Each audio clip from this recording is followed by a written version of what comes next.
தமிழ்நாட்டில் பகுஜன் சமாஜ் கட்சி எந்தவித கூட்டணியும் இல்லாமல் 118 தொகுதிகளிலே போட்டியிடுகின்றது.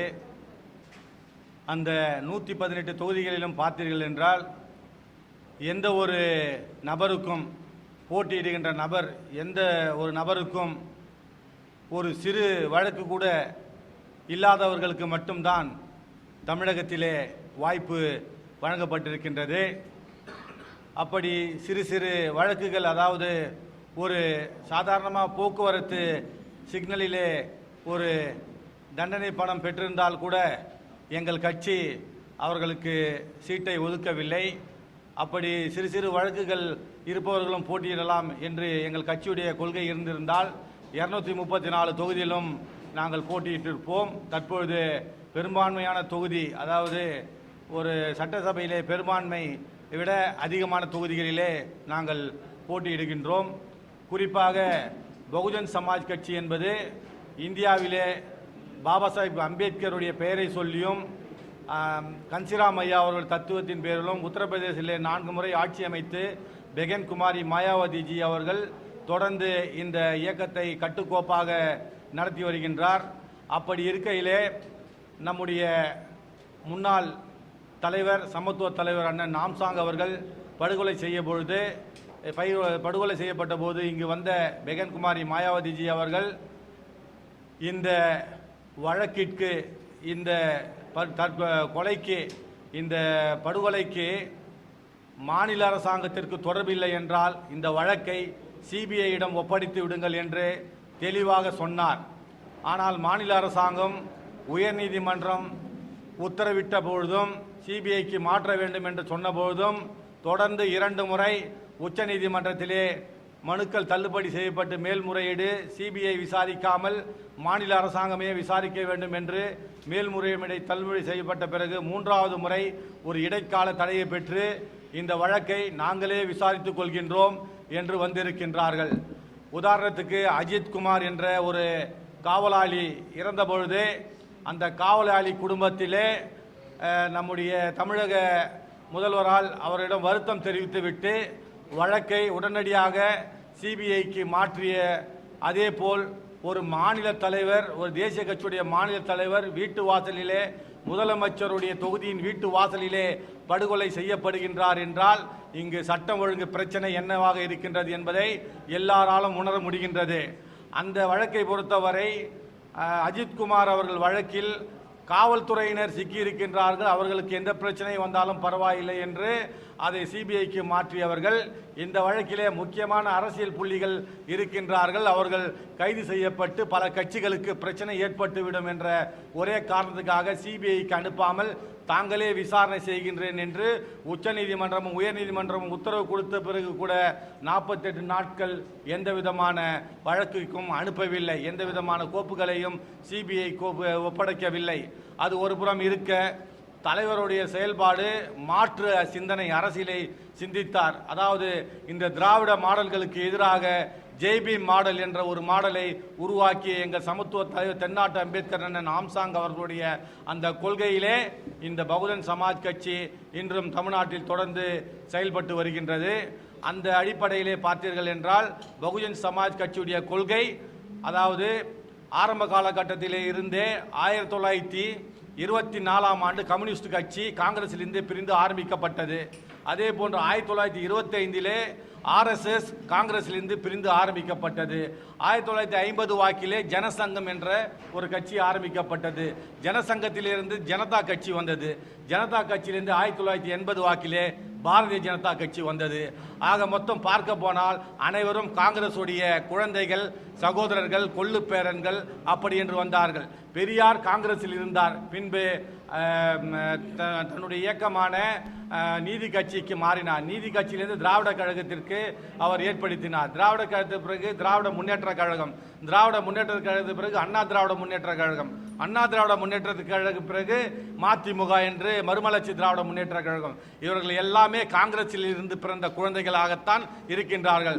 ஆனால் 1932 பாபா சாஹிப் அம்பேத்கர் அவர்கள் காங்கிரஸ் கட்சிக்குடைய பாலிசிக்கு எதிராக அப்பொழுதே ஷெட்யூல் காஸ்ட் ஃபெடரேஷன் என்று தொடங்கினார்.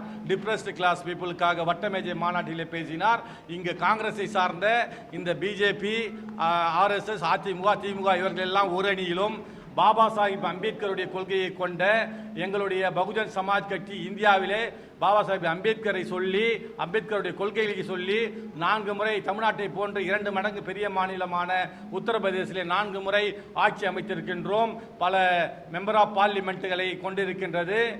முதலாக அதாவது இதுவரை இந்த திமுக கழகங்கள், திராவிட கழகங்கள் ஆரம்பிக்கப்பட்டு ஒரே ஒரு தலித் கூட ராஜ்யசபா எம்பியாக இங்கு ஆக்கப்பட்டதில்லை. ஆனால் உத்தரப்பிரதேசத்திலே மிக பெரும்பான்மையான மக்கள், அதாவது ராஜ்யசபாவுக்கு வந்து சென்றிருக்கின்றார்கள் என்றால் அவர்கள் சாதாரண ஒடுக்கப்பட்ட, பிற்படுத்தப்பட்ட தலித் மக்களை எல்லாம் ராஜ்யசபாவுக்கு அனுப்பியிருக்கின்ற ஒரு கட்சி பகுஜன் சமாஜ் கட்சி. இந்த இடத்திலே நான் உங்களுக்கு தமிழ்நாட்டின் அரசியலிலே சொல்லிக்கொள்ள விரும்புவது என்னென்றால், தமிழ்நாட்டுடைய ஜனநாயகத்தை கேலி கூத்தாக்கின்ற நிலைமையிலே இங்கு வாக்காளர்களுக்கு பணம் கொடுத்து விடலாம், அவர்களை கடைசி நிமிடத்திலே அவர்கள் ஏமாற்றி வாக்குகளை வாங்கிவிடலாம் என்று பகல் கனவு கண்டு கொண்டிருக்கின்றார்கள். இப்படியெல்லாம் இவர்கள் எப்படி இந்த பணத்தை சேர்த்தார்கள், எப்படியெல்லாம் இவர்களுக்கு இந்த பணம் வந்தது, இவர்களுடைய சாதாரணமான ஒரு வாழ்க்கை நிலைமை என்ன, இப்படி எத்தனை ஆயிரம் கோடிகள், எத்தனை நிறுவனங்கள் வெளிநாடுகளுக்கு பணத்தை சென்று மீண்டும் இங்கே முதலீடு அமைப்பது போன்ற ஒரு நிகழ்வுகளை இங்கு நடத்தி கொண்டிருக்கின்றார்கள். இதையெல்லாம் தேர்தலிலே பகுஜன் சமாஜ் கட்சி ஒன் ஓட் ஒன் நோட் என்ற அடிப்படையிலே இங்கு சந்திக்கின்றது. அதாவது கன்சிராமையோட பாலிசி என்ன என்பது என்றால், மக்களிடம் சென்று உங்களுக்கு வாக்குகளை சேகரிங்கள், அவர்கள் ஒரு ஓட்டை போட்டுவிட்டு உங்களுக்கு ₹1 என்ற ஒரு நோட்டை கொடுத்தார்கள் என்றால் உங்களுடைய வாக்கு என்னவென்று எண்ணிவிடலாம் என்று அப்படி சொல்லியிருக்கின்றார். அதே போன்று இங்கே அண்ணா திராவிட தலைமையில், அண்ணா திராவிட முன்னேற்ற கழக தலைமையிலே இங்கு கூட்டணி அமைத்துள்ள பிஜேபி மற்றும் அண்ணா திராவிட முன்னேற்ற கழகம் மற்றும் அதனுடைய தோழமை கட்சிகள் இவையெல்லாம் சேர்ந்து எங்களுடைய கட்சி கொடியான தேசிய கட்சியுடைய 3வது பெரிய தேசிய கட்சி பகுஜன் சமாஜ் கட்சி, பிஜேபி, காங்கிரஸ், அடுத்தது 3வது பெரிய கட்சியாக இருக்கின்ற பகுஜன் சமாஜ் கட்சியுடைய கொடியை எந்தவித பதற்றமும் இல்லாமல் சட்டவிரோதமாக ஒரு அங்கீகரிக்கப்பட்ட கட்சியான அதிமுக, வளர்மதி அம்மையார் அவர்கள் இங்கே 1000 லைட் பிரச்சாரத்திலே பார்த்தீர்கள் என்றால் அவர் வாகனத்திலே அவர்கள் பிஜேபி கொடியுடன் பிஜேபிக்கு எதிரான கொள்கையை கொண்ட எங்களுடைய கொடியை பெகஞ்சி மாயாவதி அவர்களுடைய உருவப்படமும், காஞ்சிராமையா அவர்கள் உருவப்படமும், பாபா சாஹிப் அம்பேத்கர் உருவப்படம், யானை சின்னத்தை பொறித்த கொடியையும் பயன்படுத்துகின்றார். இதை உடனடியாக நாங்கள் தேர்தல் ஆணையத்திற்கு புகாரம் கொடுத்திருக்கின்றோம். இது போன்ற மக்களையும் வேட்பாளர்களையும் குழப்ப வேண்டும் என்ற நோக்கத்திலே எங்களுடைய கொடியை தவறுதலாக அவர்கள் பயன்படுத்தி ஏதோ பிஎஸ்பி என்னவோ அதிமுகவுடன் சேர்ந்து கூட்டணி வைத்தது போல ஒரு உருவகத்தை உருவாக்குகின்றார்கள். இதை நாங்கள் வன்மையாக கண்டிருக்கின்றோம். அந்த அங்கீகரிக்கப்பட்டு ஏற்கனவே இந்த பகுதி தமிழ்நாட்டிலே ஆட்சி செய்த ஒரு கட்சி மற்றொரு தேசிய கட்சியுடைய கட்சி கொடியை தவறாக பயன்படுத்துவதை இந்த பத்திரிகையாளர் மன்றத்திலே கொடுக்கின்ற இந்த பிரஸ் மீட் மூலமாக அவர்களுக்கு தகவலாக தெரிவித்துக் கொள்கின்றோம். அதே போன்று இந்த தேர்தலிலே எங்களுடைய கொள்கை என்னவென்று பொதுமக்களிடம் எல்லாரும் மேனிஃபெஸ்டோ, எலெக்ஷன் மேனிஃபெஸ்டோ என்று எல்லா கட்சிகளும் தங்களுடைய தேர்தல் வாக்குறுதிகளை அளித்திருக்கின்றன. எங்களுடைய தேர்தல் வாக்குறுதி என்பது இந்தியாவிலே இருக்கின்ற அரசியலமைப்பு சட்டத்தை முழுமையாக அமல்படுத்துவதுதான் எங்களுடைய தலையாய நோக்கம். அதை தான் எங்களுடைய தேர்தல் அறிக்கையாக கொடுத்து 4 முறை உத்தரப்பிரதேசத்தில் ஆட்சி அமைத்தோம்.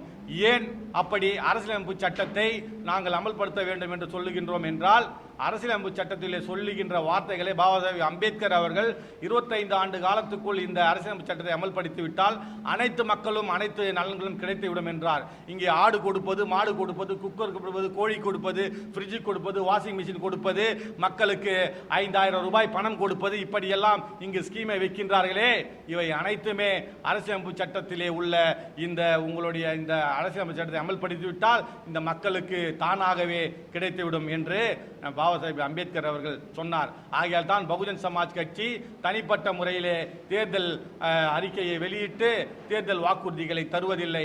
இந்தியாவுடைய அரசியலமைப்பு சட்டத்தை அமல்படுத்தினால் அனைவருக்கும் கிடைத்துவிடும் என்று சொன்னார். அதே போன்று இந்தியாவுடைய தலைமை நீதிபதி அவர்கள் பைபிள் இருக்கின்றது, குரான் இருக்கின்றது, கிராந்த் இருக்கின்றது, அதே போன்று பகவத்கீதை இருக்கின்றது. இதையெல்லாம் நீங்கள் படித்தீர்கள் என்றால் அதற்கு பதிலாக அரசியலமைப்பு சட்டத்தை படித்தீர்கள். இந்தியாவுடைய தலைமை நீதிபதி சொல்லுகின்ற வார்த்தை மகளிர் தினத்தில் சென்று 2 ஆண்டுகளுக்கு முன்பு பேசினார். இந்த அரசியலமைப்பு சட்டத்தை படித்துவிட்டால் அனைத்து மதத்திற்கான ஒருமைப்பாட்டு உணர்வு அந்த அரசியலமைப்பு சட்டத்திலே இருக்குது என்று சொல்லியிருக்கின்றார். அப்படிப்பட்ட ஒரு சூழ்நிலையை தான் எங்களுடைய கட்சி அரசியலமைப்பு சட்டத்தை அமல்படுத்தினால் அனைத்து ஜாதி, அனைத்து மதம், அனைத்து மக்களுக்கான ஒரு நலனை தருகின்ற ஒரு புத்தகமாக அரசியலமைப்பு சட்டம் இருக்கின்றது. பொதுமக்கள், அதாவது முக்கியமான ஒரு செய்தியை இங்கு சொல்ல விரும்புகின்றேன். அதாவது 2024 ஒரு சட்டம் ஏற்படுத்தப்பட்டிருக்கின்றது. அது என்ன சட்டம் என்றால், மக்கள் தொகைக்கு ஏற்ப அவர்கள் பட்ஜெட்டிலே அவர்களுக்கான தொகையை ஒதுக்கி அந்த மக்களுக்கான அந்த நிதியை அந்த மக்களுக்கு செலவிட வேண்டும் என்பது சட்டம். தற்போது தமிழ்நாட்டிலே 3952 கோடியை SC/ST நிதியாக ஒதுக்கியிருக்கின்றார்கள்.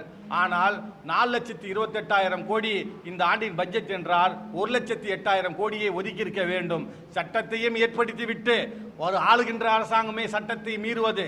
மத்திய அரசாங்கத்திலிருந்து 8,500 கோடி ரூபாயை இந்த 4.5 ஆண்டு காலமாக அனுப்பியிருக்கின்றார்கள் தலித் மக்கள் மேம்பாட்டு நிதிக்காக. அந்த நிதியை இந்த மக்கள் தகுதியான மக்கள் இல்லை என்ற ஒரே காரணத்திற்காக அந்த மக்கள், அதாவது தகுதியான மக்கள் இல்லை என்று இவர்களே தவறான தகவலை மத்திய அரசுக்கு கொடுத்து அந்த நிதியை மீண்டும் மத்திய அரசுக்கே திருப்பி அனுப்பியிருக்கின்றார்கள்.